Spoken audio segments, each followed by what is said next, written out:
आसमां पे ठिकाने किसी के नहीं होते साहब, जो जमीन के नहीं होते वो कहीं के नहीं होते। तारों सितारों से जगमगाती हुई इस दुनिया में कब इंसानी चाहते उस अनंत आकाश को छूने की हो गई, इसका पता ही नहीं चला। इन्वर्टर की इस चकाचौंध में वो शामें कहीं गुम हो गई जिनमें कभी खुले आसमां के नीचे लेटे अक्सर हम ये सोचा करते थे, कौन होगा वो शख्स जिसने पहली बार इस दुनिया को बाहर से देखा होगा और कितना रोमांचित कर देने वाला होगा यह एहसास उसके। खैर, यादों की टाइम मशीन पर वक्त हो चला है शाम 7:30 का। ब्रह्मांड के अनगिनत रहस्यों को जानने में गुजरती हुई 14 फरवरी की खूबसूरत शाम। मैं हूं आपका होस्ट अंकित धनंजय और आप देख रहे हैं दिलचस्प शो जिसका नाम है मैन वर्सेस स्पेस।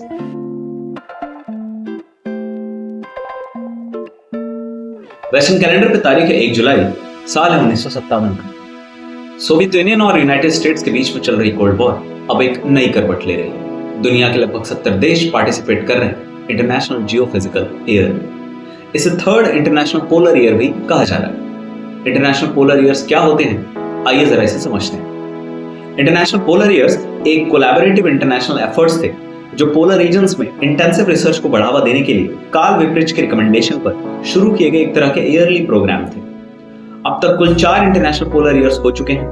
पहला इंटरनेशनल पोलर ईयर 1882 से 1883, फिर 1932 से 1933, इसके बाद 1957 से 1958 में, और सबसे रीसेंट पोलर ईयर मार्च 2007 से मार्च 2009 के बीच में हुआ। इनमें से थर्ड इंटरनेशनल पोलर ईयर को इंटरनेशनल जियोफिजिकल ईयर घोषित कर दिया गया। इस ईयर को सिर्फ पोल्स तक सीमित ना रख के ग्लोबली इसे कंप्लीट साइंस के डेवलपमेंट के लिए डेडिकेट कर दिया गया। 1 जुलाई 1957 से 31 दिसंबर 1958 के बीच में earth science, metrology, nuclear radiation, solar activity और रॉकेट और सैटेलाइट्स समेत साइंस के कुल 14 डिसिप्लिन्स में इंटेंसिव रिसर्च हुई।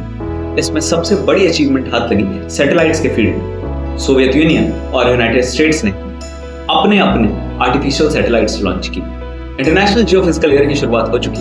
अब कैलेंडर पे तारीख है 4 अक्टूबर और साल वही है 1957। सोवियत यूनियन के खेमे में सरगर्मियां कुछ तेज हैं, शायद कुछ बड़ा होने को है। अगले दिन 5 अक्टूबर को न्यूयॉर्क टाइम्स में खबर छपती है। खबर ये कि सोवियत यूनियन ने अपना पहला human made artificial satellite launch कर दिया है। इसको नाम दिया गया है स्पुतनिक 1, जो इलिप्टिकल लो अर्थ ऑर्बिट्स में अर्थ के चक्कर लगाया। अब ये लियो यानी लो अर्थ ऑर्बिट्स क्या होती हैं? ये कम ऊंचाई वाली कक्षाएं होती हैं। इनमें घूमते समय सैटेलाइट की रफ्तार लगभग 8 किलोमीटर प्रति सेकंड तक भी हो सकती है। इन ऑर्बिट्स की ऊंचाइयां 150 से 1000 किलोमीटर तक हो सकती है। 58 सेंटीमीटर डायमीटर और 84 किलोग्राम वजन वाला ये बास्केटबॉल के आकार का पहला ह्यूमन मेड ऑब्जेक्ट था जिसे स्पेस पे फेंका गया। 3 हफ्तों तक लगातार अर्थ के अबाउट इलिप्टिकल ऑर्बिट्स में लगभग 1400 चक्कर पूरा कर लेने के बाद स्पुतनिक 1 अर्थ पर आ गया। इस दौरान रेडियो सिग्नल्स के फॉर्म में स्पुतनिक 1 ने हमारे साथ मेटेरॉइड डिटेक्शन और एटमॉस्फेरिक डेंसिटी से संबंधित बहुत इंपॉर्टेंट जानकारी साझा करी। ये एक बहुत बड़ी अचीवमेंट थी। अमेरिका सदमे में था क्योंकि स्पेस प्रोग्राम की अनाउंसमेंट पहले अमेरिका ने करी थी जुलाई 1955 में। इसके बाद 1 महीने के बाद लगभग अगस्त 1955 में सोवियत यूनियन ने भी इसकी अनाउंसमेंट करी थी। मगर पहले सैटेलाइट की लॉन्चिंग करके सोवियत यूनियन कहीं ना कहीं ये रेस जीतता हुआ दिखाई दे रहा था। यहां से शुरू होती है कि space race USSR versus US. आइए देखते हैं इस रेस में आगे क्या क्या हुआ। स्पुतनिक 1 के लॉन्च के बाद यूनाइटेड स्टेट्स पर काफी ज्यादा दबाव बढ़ चुका था। यूनाइटेड स्टेट्स की मौके तलाश रहा था कि कैसे भी करके एक आर्टिफिशियल ह्यूमन मेड सैटेलाइट को वो लॉन्च कर सके, जो कि अमेरिकन डोमेन का। मगर इससे पहले कि कोई सक्सेसफुल अटेम्प्ट हो पाता, सोवियत यूनियन ने दूसरा झटका दे डाला। जी हाँ, स्पुतनिक 1 की तर्ज पे एक दूसरा स्पेसक्राफ्ट लॉन्च किया गया, स्पुतनिक 2। स्पुतनिक का मतलब होता है फेलो ट्रैवलर यानी कंपेनियन। शब्द में ही मतलब छुपा हुआ था कि अगला झटका आने वाला है। दुनिया समझ नहीं पाई। स्पुतनिक 2 को स्पुतनिक 1 से भी बड़ी अचीवमेंट माना गया। इसके 2 बड़े रीजंस थे। पहला कि अपनी तरह का इकलौता ऐसा स्पेसक्राफ्ट था जिसने पहली बार एक एनिमल को स्पेस में कैरी किया। दूसरा बड़ा रीजन था इस स्पेसक्राफ्ट का आकार और इसका वजन। जी हां, स्पुतनिक 2 एक 13 फीट का कोन शेप्ड कैप्सूल था जिसका बेस डायमीटर लगभग 6.5 फीट का था और इसका वजन लगभग 500 किलोग्राम का था, जो कि स्पुतनिक 1 के कंपैरेटिवली काफी ज्यादा था। लाइका मॉस्को की गलियों से उठाई गई एक मिक्स ब्रीड की फीमेल डॉग थी जिसे स्पुतनिक 2 के टॉप पर एक सेपरेट केबिन में रखा गया था, क्योंकि उस समय एटमॉस्फेयर में री एंटर करने की जो टेक्नोलॉजी है वो डेवलप नहीं हुई थी, इसलिए लाइका का सर्वाइवल पहले से ही एक्सपेक्टेड नहीं था। हालांकि चौथे ऑर्बिट के दौरान हाइपोथर्मिया की वजह से लाइका की डेथ हो गई।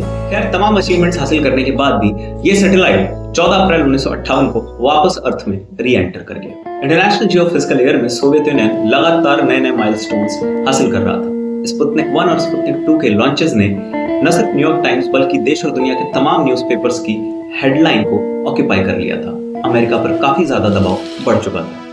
खैर, तमाम कोशिशों के बाद 1 फरवरी 1958 को यूनाइटेड स्टेट्स ने पहली बार स्पेस में अपना एक सक्सेसफुल सैटेलाइट लॉन्च किया।